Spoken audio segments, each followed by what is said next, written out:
Welcome friends, ये हमारी video number 1 class 10th computer application के लिए। और इस वीडियो से अब हम स्टार्ट कर रहे हैं एक नई video series class 10th computer application के लिए। और यहाँ पे हम समझेंगे हमारी जितनी भी यूनिट्स हैं उनके हर एक चैप्टर्स को आपका वन शॉट के अंदर। तो इस वीडियो के अंदर हमारी पहली वीडियो है, तो यहाँ पर हम डिस्कस करेंगे हमारी यूनिट नंबर 1 यानी कि नेटवर्किंग का चैप्टर नंबर 1 इंटरनेट के बारे में। तो इस चैप्टर में हमने वो सभी चीज़ समझनी है, उन सभी टर्म्स को हमने समझना है जो कि इंटरनेट पर आप डे टू डे लाइफ में यूज़ करते हैं। जैसे आपका वेब पेजेस है, होम पेजेज है, आपका ईमेल एड्रेस है, ब्लॉग है, न्यूज़ ग्रुप्स हैं। तो इन सभी को इस चैप्टर के अंदर हम यहाँ पे समझेंगे। तो स्टार्ट करते हैं। सबसे पहले हमारा टॉपिक यहाँ पे है कि ये कंप्यूटर नेटवर्क होता क्या है, यानी कि what is a computer network. तो कई बार डायरेक्ट क्वेश्चन भी इससे पूछा जाता है। तो देखिए, कंप्यूटर नेटवर्क हम बोलते हैं जब आपका दो या दो से ज़्यादा कंप्यूटर या कोई भी कंप्यूटिंग डिवाइसेज आपस में कनेक्ट होती हैं किसी नेटवर्क के थ्रू, किस चीज़ के लिए, रिसोर्स की शेयरिंग के लिए। अब यहाँ पे डेफिनेशन भी सिंपल सा है, अगर आपको एग्जाम में पूछी जाती है तो यही आप लिख सकते हैं। A network is a collection of computing devices that are connected together to share resource. यानी कि जब आपका एक कलेक्शन हम बनाते हैं कंप्यूटिंग डिवाइसेस का, कंप्यूटिंग डिवाइसेस यानी कि कोई भी ऐसी डिवाइस जिसके अंदर कंप्यूटेशनल पावर्स हैं, जैसे आपका स्मार्टफोन है, लैपटॉप है, डेस्कटॉप है। तो इन्हीं डिवाइसेस को अगर आप आपस में कनेक्ट करते हैं किसी नेटवर्क के थ्रू किसी रिसोर्स की शेयरिंग के लिए, रिसोर्स यानी कि वो हार्डवेयर रिसोर्स हो सकता है, वो सॉफ्टवेयर रिसोर्स हो सकता है। यानी कि जब भी आप डेटा शेयरिंग के लिए एक नेटवर्क बनाते हैं कंप्यूटिंग डिवाइसेस का, तो उसी को हम नेटवर्क या सिंपली कंप्यूटर नेटवर्क कहते हैं। अब इसके देखिए कुछ बेनिफिट्स या एडवांटेज भी हैं, यानी कि हमको पता चल गया कि नेटवर्क ये होता है, तो इसके बेनिफिट क्या है या एडवांटेज कई बार पूछे जाते हैं। तो इसका मेजर एक एडवांटेज है कि it is used for communication and data sharing, यानी कि कम्युनिकेट करना हो या डेटा को शेयर करना हो तो इसके लिए हम यहाँ पे नेटवर्क का यूज़ करते हैं। इसके अलावा नेटवर्क हमको हेल्प करता है रिमोट एक्सेस में भी। यानी कि मान लीजिए आपके एक फ्रेंड का कोई सेल फोन है और आप उसमें लॉगिन करना चाहते हैं, सिंपली आपके पास नहीं है, तो सिंपली आप रिमोटली यानी कि अपनी जगह पे बैठे बैठे उसका जो सिस्टम है या मोबाइल है उसको आप एक्सेस कर सकते हैं, किसी रिमोट डेटाबेस को एक्सेस कर सकते हैं एक नेटवर्क के थ्रू। इसके अलावा इट रिड्यूसेस हार्डवेयर कॉस्ट, ये हार्डवेयर कॉस्ट को भी कम करता है।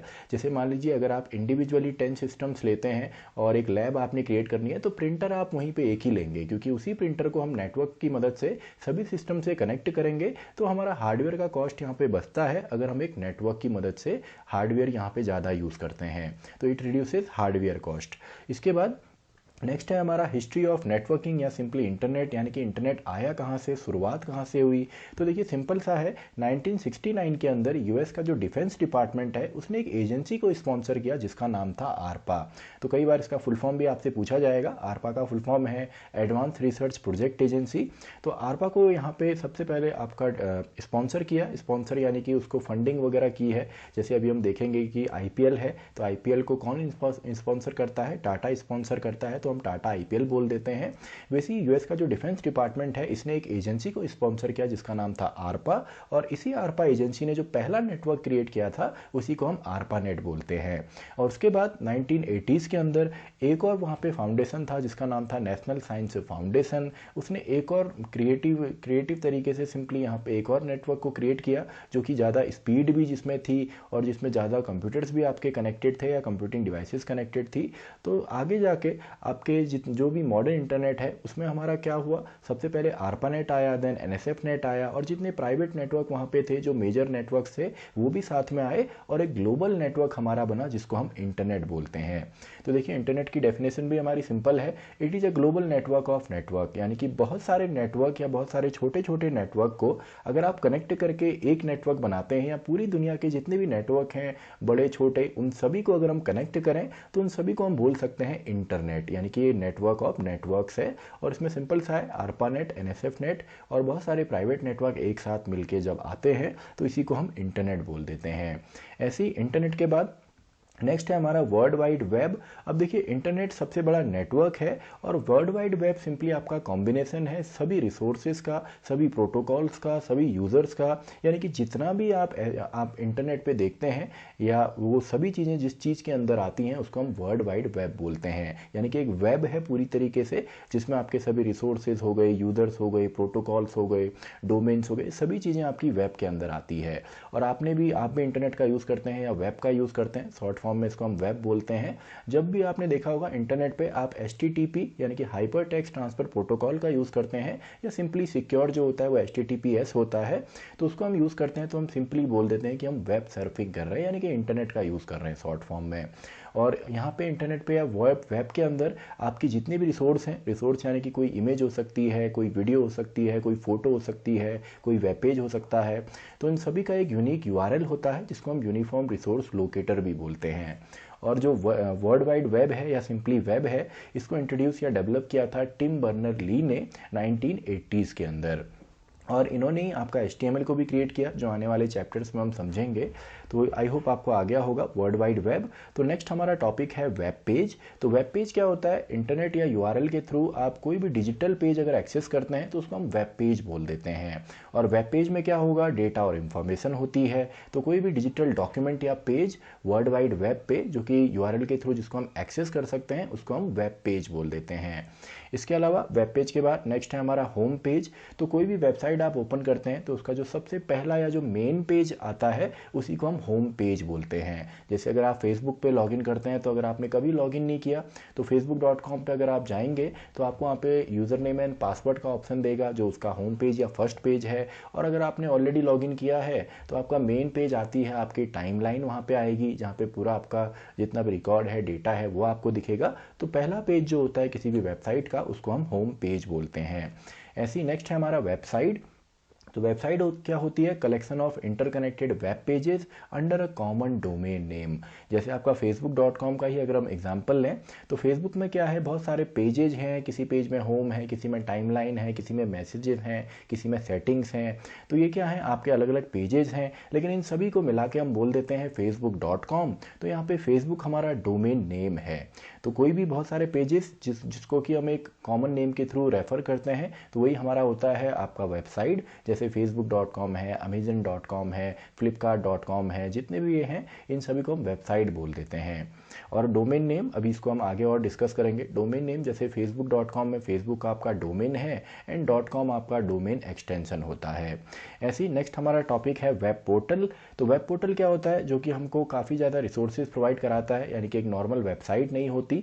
जैसे आपका google.com है तो गूगल केवल एक वेबसाइट नहीं है, वेब पोर्टल है, क्योंकि गूगल के अंदर आपकी सर्च इंजन भी आते हैं, ईमेल्स भी आते हैं, यूट्यूब भी आता है, गूगल सर्चेस भी आते हैं, यानी कि काफ़ी ज़्यादा रिसोर्सेज जो हमको प्रोवाइड कराता है। जैसे आपकी न्यूज़ वेबसाइट होती है तो वहाँ पे आप डेली न्यूज़ पढ़ सकते हैं, शॉपिंग आप वहाँ पे न्यूज़ लेटर्स के लिए कर सकते हैं।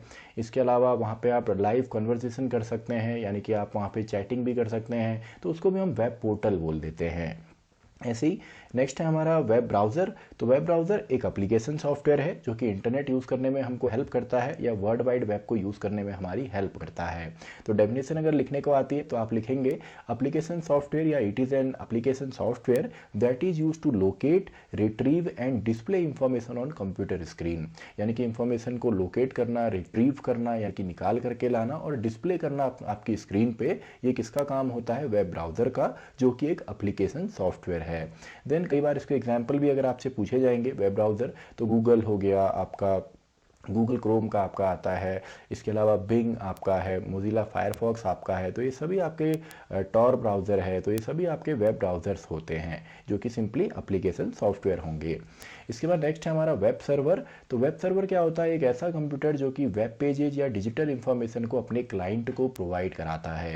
यानी कि जैसे अगर आप कोई वीडियो देखते हैं, कोई टेक्स्ट आप अगर ऑनलाइन सर्च करते हैं तो आपको हम बोलेंगे कि आप वेब क्लाइंट हैं, और जो कंप्यूटर या जो सर्वर वहाँ पे या सिंपली जो मशीन वहाँ से आपको आपकी रिक्वेस्ट पे आपको डेटा देगी, वो वेब पेजेस हो सकते हैं, कोई ऑडियो हो, वीडियो हो, पावर पॉइंट प्रेजेंटेशंस हो, तो ये आपका काम होता है वेब सर्वर का, जिसका मेन काम होता है अपने क्लाइंट को सर्व करना। ऐसे ही नेक्स्ट हमारा है वेब एड्रेस या सिंपली URL भी इसको हम बोलते हैं। तो ये आपका होता है आइडेंटिफाई करने के लिए हर एक वेब रिसोर्स की इंफॉर्मेशन को या उसका एक यूनिक एड्रेस को। तो it identifies the location of a specific web page on the internet. जैसे यहाँ पे एग्जांपल दिया हुआ है google.com, देन कोई आप मान लीजिए कोई इमेज सर्च करते हैं तो यहाँ पे आएगा /images, देन उस इमेज का नाम। तो ये कंप्लीट एड्रेस होता है, उसी को हम बोलते हैं किसी भी रिसोर्स का URL, या सिंपली इसको हम वेब एड्रेस भी बोलते हैं। ऐसे ही नेक्स्ट टॉपिक हमारा है डोमेन नेम्स। तो डोमेन नेम्स हमारे होते हैं, जब भी हमने समझा जैसे आपका CBSE का है तो cbse.nic.in, ऐसे ही आपके डोमेन के जैसे cbse.nic.in है तो यहाँ पे CBSE जो है ये आपका एक डोमेन नेम है एंड nic.in आपका ये आपका सब डोमेन्स हैं। ऐसे ही आपके अगर कॉमर्शियल कोई वेबसाइट है जैसे amazon.com है, यानी कि जो इसका मेन काम है कॉमर्स का, बाइंग एंड सेलिंग का, जो ऑनलाइन प्रॉफिट जनरेट करती हैं, तो उनको हम .com वेबसाइट कहते हैं या कॉमर्शियल वेबसाइट कहते हैं। ऐसे .org नॉन प्रॉफिट ऑर्गेनाइजेशन जिनका मेन काम होता है लोगों को आपका इंस्पायर करना या सिंपली लोगों को अवेयर करने का। ऐसी government website .gov, Indian website .in, ऐसी जापानीज़ वेबसाइट आपकी .jp। तो सिंपली ये डोमेन नेम्स हमारे होते हैं। इसके अलावा नेक्स्ट टॉपिक हमारा है ईमेल। तो ईमेल आपका इसका जो फुल फॉर्म है वो है इलेक्ट्रॉनिक मेल, और ये सिंपली एक मेथड है इंटरनेट का यूज़ करके अपने डेटा को शेयर करने का। और डेटा क्या हो सकता है, मैसेजेस हो सकते हैं, नोट्स हो सकते हैं, पिक्चर्स हो सकती हैं, डॉक्यूमेंट हो सकते हैं। और यहाँ पे अगर आप देखेंगे जैसे एग्जांपल दिया हुआ है xyz@mail provider, तो xyz यहाँ पे यूज़र का नेम होता है, देन @ का सिंबल आपका होता ही है, एंड देन मेल प्रोवाइडर जैसे gmail.com है, yahoomail.com है, hotmail.com है, तो ये आपके ईमेल प्रोवाइडर होते हैं। ऐसे ही नेक्स्ट हमारा आ जाता है टॉपिक ब्लॉग। तो ब्लॉग सिंपली एक वेबसाइट या एक वेब पेज जिसमें एक पर्सन अपने इंटरेस्ट या अपने ओपिनियंस के बारे में लिखता है, और इसको रेगुलरली हम अपडेट करते हैं। जैसे आपकी डायरीज होती है, उसको आप डेली आप उसमें होमवर्क को नोट डाउन करते हैं, तो बेसिकली एक ऑनलाइन डायरी या ऑनलाइन जर्नल इसको हम बोल सकते हैं, जो कि हमारा ब्लॉग होगा। यानी कि डिजिटली अगर आप कहीं पे लिखते हैं ऑनलाइन, bloggers.com है और भी काफ़ी सारे यहाँ पे वेबसाइट हैं, तो इनको ही हम सिंपली ब्लॉग बोलते हैं। और यहाँ पे देखिए जो इसको लिखता है, जो ऑथर होता है ब्लॉग का, तो उसको हम ब्लॉगर बोल देते हैं। और सिंपली इस प्रोसेस को, यानी कि ब्लॉग लिखने की प्रोसेस को सिंपली हम ब्लॉगिंग बोल देते हैं। और आपने देखा होगा आजकल ब्लॉग्स भी आपके चलते हैं, और मेनली ब्लॉग्स ही हम देखते हैं, यानी कि वीडियो फॉर्म में अगर कोई ब्लॉग हो, यानी कि वीडियो में अगर कोई पर्सन खुद को एक्सप्लेन कर रहा है, कहीं पे आपको दिखा रहा है, यानी कि डेली लाइफ वहाँ पे, तो उसको हम सिंपली ब्लॉग बोल देते हैं, और इनको भी हम ब्लॉगर्स ही बोलेंगे। ऐसे ही लास्ट हमारा टॉपिक है न्यूज़ ग्रुप। तो न्यूज़ ग्रुप जैसे व्हाट्सएप के अंदर आपने अलग अलग ग्रुप्स आपके बनते हैं, तो ऐसे ही इंटरनेट पे कोई भी आपके चैट बॉक्सेस जहाँ पे आप लोग इकट्ठा होते हैं और एक कॉमन टॉपिक को, वहाँ पे कॉमन इंटरेस्ट का जो टॉपिक होता है उस पर डिस्कस करते हैं। तो मेनली अगर वहाँ पे न्यूज़ डिस्कस होती है तो उसको हम न्यूज़ ग्रुप बोलते हैं, और इन जनरल उसको हम ग्रुप बोल देते हैं। तो आई होप आपको सभी टॉपिक्स यहाँ पे चैप्टर नंबर 1 इंटरनेट के समझ में आ गए होंगे। तो इसी के साथ हमारी ये वीडियो भी खत्म होती है, वीडियो नंबर 1। तो मैं मिलता हूँ आपसे नेक्स्ट वीडियो में, वीडियो नंबर 2, जहाँ पे हम समझेंगे हमारे चैप्टर नंबर 2 को।